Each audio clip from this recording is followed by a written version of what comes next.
Diga assim para mim: Deus não é Deus da confusão. Não é Deus da confusão. Amém?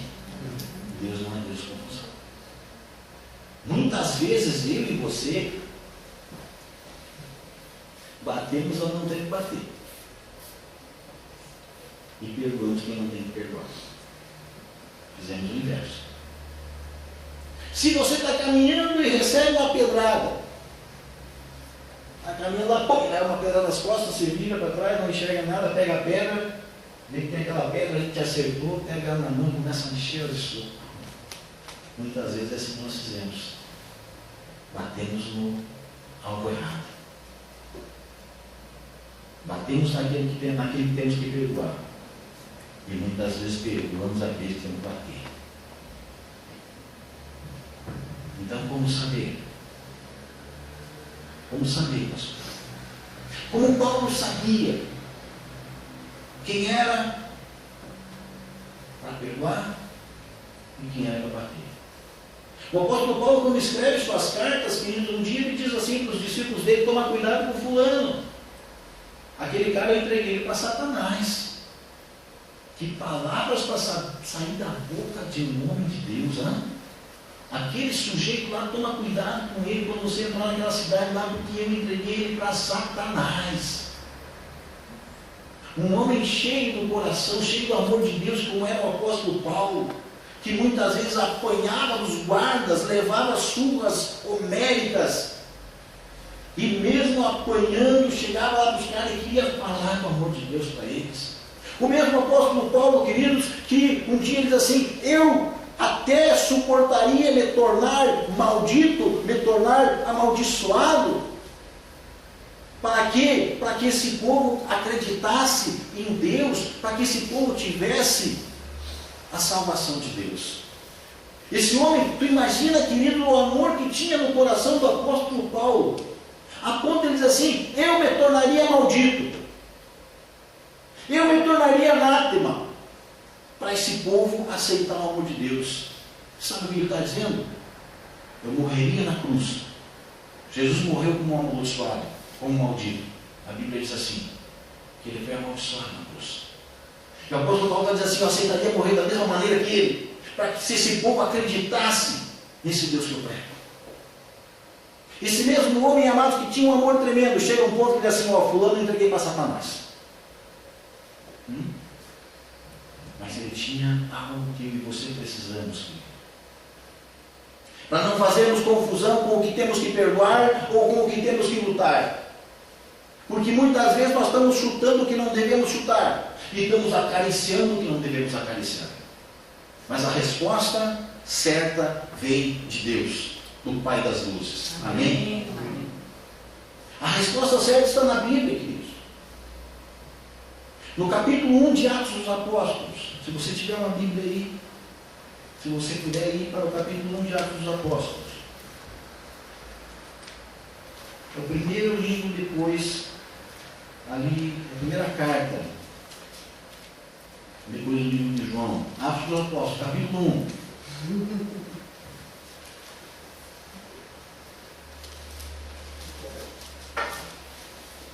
O versículo é o 8. Diz assim a palavra do Senhor. Atos 1, versículo 8. Mas recebereis a virtude do Espírito Santo que há de vir sobre vós. Algumas traduções, talvez seja a tradução que você tem aí, diz assim: mas recebereis poder. São essas duas traduções. Uma tradução diz recebereis poder, outra tradução diz recebereis virtude. Eu peguei hoje uma Bíblia que a tradução dela diz virtude. O quê? Porque eu acho mais bonita essa palavra. A palavra virtude, para mim, ela é mais complexa. Quando falamos recebereis poder, nós já pensamos que nós recebemos o poder quando vem o Espírito Santo sobre nós para expulsar demônios, para fazer isso, fazer aquele outro, fazer tudo na violência. A palavra virtude parece-me uma palavra mais sábia. A Bíblia diz, amados, que o sábio é aquele que mais ouve do que fala. E o sábio tem virtudes. Você olha uma pessoa que você admira e você vai falar daquela pessoa e você diz assim, o João tem virtudes que outros não têm. E a Bíblia aqui, amados, diz assim, recebereis virtude.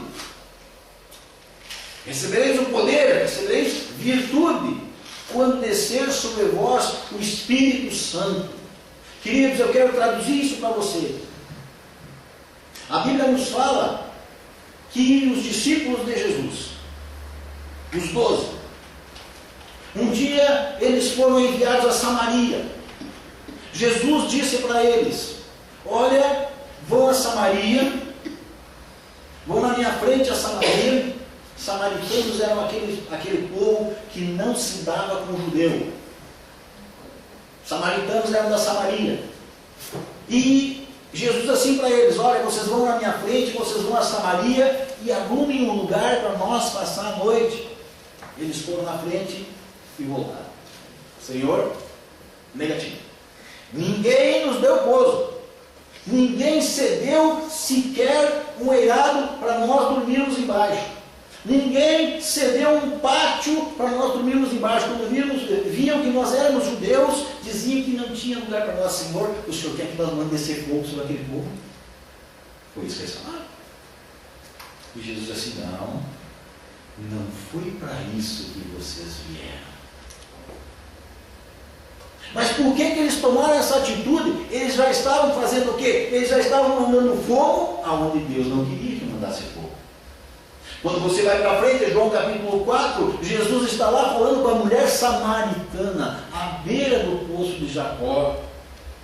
E Jesus fala para aquela mulher sobre a vinda do Filho de Deus, fala sobre o local da adoração. Aquela mulher se converte, queridos, aquela mulher vai para o povo, vai para a população de Samaria, volta para a cidade de Azar. Olha, tem um homem lá na beira do poço que está contando a minha vida, aquele homem sabe de tudo, e aquela população vai para lá e o quê? Se converte. E os discípulos queriam o quê? Jogar fogo, aonde Jesus queria jogar paz. Aonde Jesus queria jogar graça. Por quê, queridos? Porque até então os discípulos não tinham sobre eles o Espírito Santo. Eles não tinham a virtude do Espírito Santo. Quando Jesus, quando está para se despedir da terra, diz assim para ele, vocês voltem, vão lá para Jerusalém, aguardem lá, e recebereis virtude, quando vir sobre vós o poder do Espírito Santo. Pedro, que antes de ter as virtudes do Espírito Santo na vida dele, puxou a espada, cortou a orelha do guarda, que veio lá, Malco, cortou a orelha dele quando vieram prender Jesus. O mesmo Pedro que andava armado, o mesmo Pedro que queria brigar, que era o briguento da turma, um homem rude. Você vai ler as cartas de Pedro. Filhinhos, um homem transformado, um homem polido, falando de uma maneira totalmente diferente. Se foi aquele homem rude, dá lugar ao homem talhado por Deus. Quando é que nós vamos saber quando tem que bater ou quando tem que perdoar? Quando as virtudes do Espírito Santo estiverem ativas na nossa vida. Amém. Quando as virtudes do Espírito Santo. E esses homens de Deus, quando o Espírito Santo tomou conta deles, coisas tremendas começaram a acontecer, e eles começaram a ter esse discernimento, queridos. Ali no livro de Atos, na sequência, deixa eu achar aqui. Na sequência do livro de Atos, no capítulo 5, já tinha descido o Espírito Santo, já tinham a virtude do Espírito Santo na vida deles. No capítulo 5 fala de duas pessoas, Ananias e Safira, um casal.